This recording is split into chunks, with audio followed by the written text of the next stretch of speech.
Ayan, pahinga muna kami dito. Kanina kami dumating dito sa dulong-dulo na to ng San Jose, dahil ito ay papunta na ng Karanglan. Then after nito ay Biskaya na. Pero dumating kami dito ay mga alas 9. Kaya lang kailangan kong magpahinga at ma-relax din yung sasakyan. Tulog ako dito. Ito yung aming tinutulugan dito pagka nadaan kami dito. Ayan. Dito kami luluto, dito natutulog. Yan, dito ako natulog kanina. Ayan. Shoutout nga pala. Salamat dito. Ayan. Ayan, nakabilad. Mamaya, gagamitin ito. Ito yung salamat sa itlog. Ayan. Pabaon sa akin kanina. Sa amin. Ito. Ayan. Medyo singit-mura ako kanina kaya hindi ako nakain masyado. Ayan. Sobrang init pa.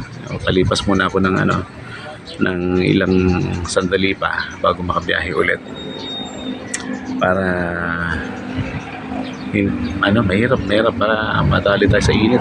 Sobrang init. Ayan. Kaya dito lang muna tayo sa napakatindi nitong ating Bajaj RE.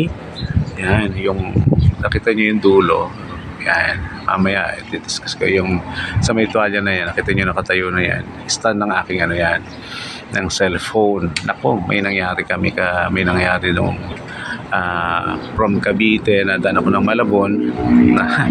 Nasagi yan. Nasagi. Alam ko, medyo parang naputol. Kaya nilagyan ko na lang yun ng mga tali na lang yan.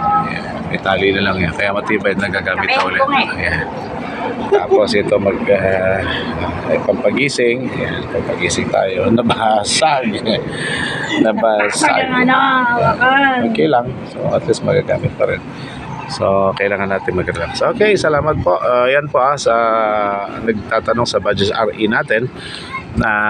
From Cavite, dumaan kami ng Bulacan muna. Bulacan, Cavite, tapos punta kami ng Anao, Tarlac, naikot kami ng Pangasinan, Ilocos, then Nueva Ecija ulit. Tapos ito. So maya paglipas lang ng konting alisin lang natin init na to. Biyahin na ulit, papabiskaya na tayo. Then Isabela, then Cagayan na ulit. Okay, naku, napakatibay ng ating Bajaj RE. Maraming salamat po. Bye.